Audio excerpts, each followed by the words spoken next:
When Richard Wolff says people don't know what's coming, he isn't just sounding an alarm for the sake of it.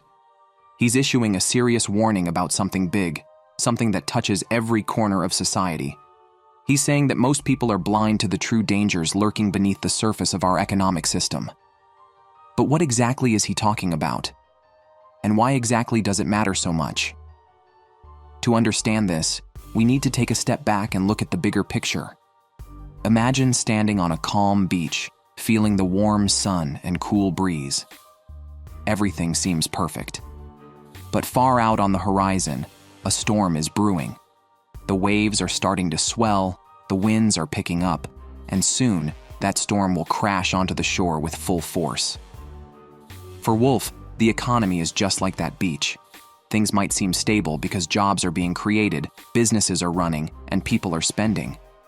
But underneath that calm surface, there's growing tension, like the pressure before a storm, and most people don't even see it coming.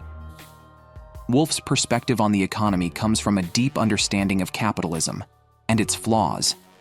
In his opinion, capitalism isn't a smooth-running machine. It's more like a roller coaster. There are highs. These are times when profits soar, investments grow, and things seem to be improving. But these highs are always followed by lows.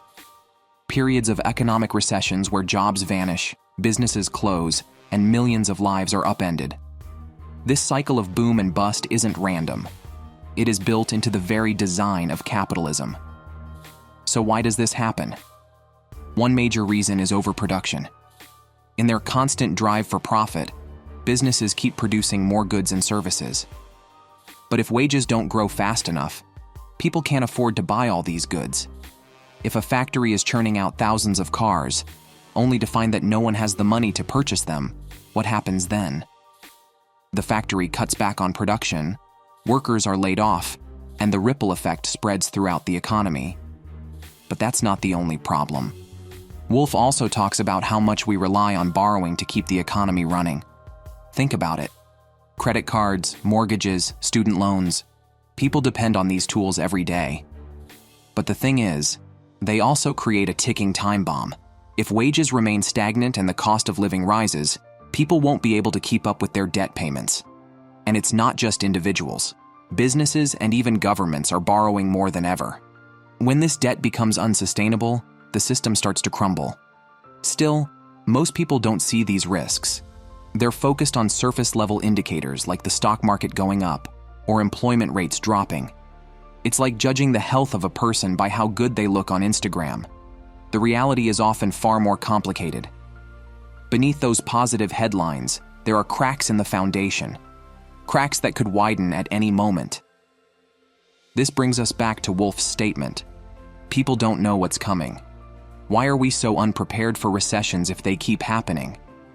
Wolff argues that part of the reason is that the people in power, the governments, corporations, and even economists aren't addressing the root causes. Governments, for instance, often focus on quick fixes.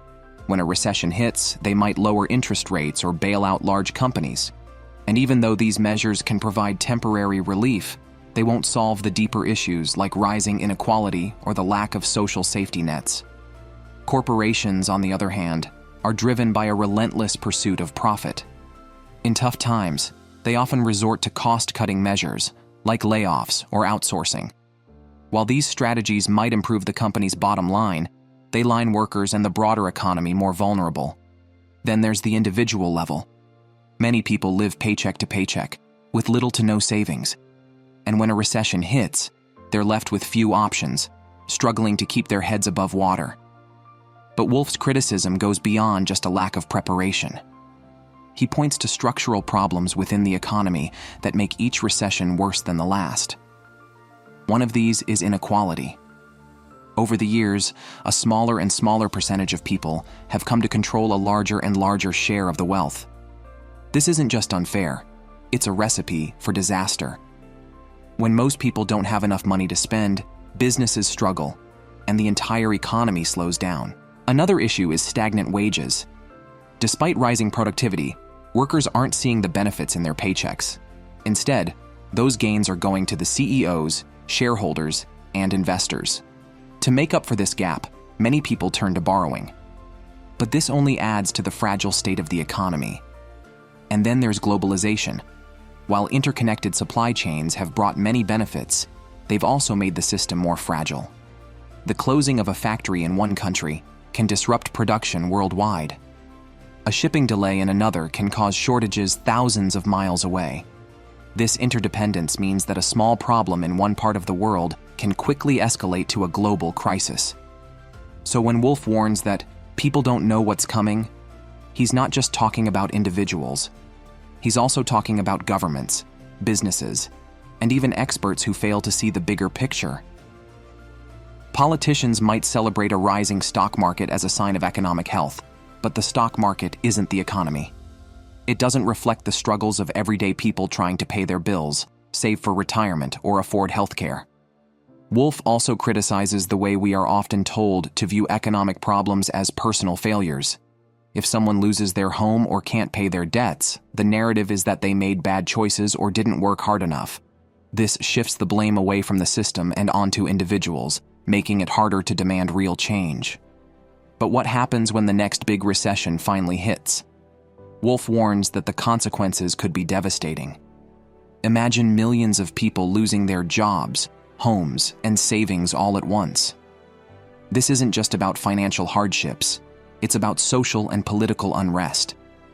History has shown us that economic crises often lead to protests, strikes, and even major political shifts. In extreme cases, they can even undermine people's faith in the system itself. However, Wolff believes that this loss of faith could be a turning point. If enough people see that capitalism is broken, it could spark a movement for something entirely new. For him, this isn't just a possibility, it's a necessity. Wolff argues that we need to rethink how our economy works and explore alternatives to capitalism. One of his solutions is to democratize workplaces. Instead of all the power being concentrated in the hands of a few executives, he suggests giving workers a say in how businesses are run. He believes that this could create a more stable and fair economy. He also advocates for stronger social safety nets, like universal health care, affordable housing, and employment benefits, to help people weather the economic storm ahead. Wolff's message is both a warning and a call to action. He's urging us to pay attention, to look beyond the headlines and understand the deeper issues at play. The question isn't just whether a recession is coming. The real question is, what are we going to do about it? Wolff believes we can build a better future by learning from the past, addressing the flaws in the system, and challenging the status quo. We can build a better future where the economy works for everyone, and not just a privileged few. But we need to understand that it starts with awareness, because if we don't understand what is coming, we'll never be ready for it.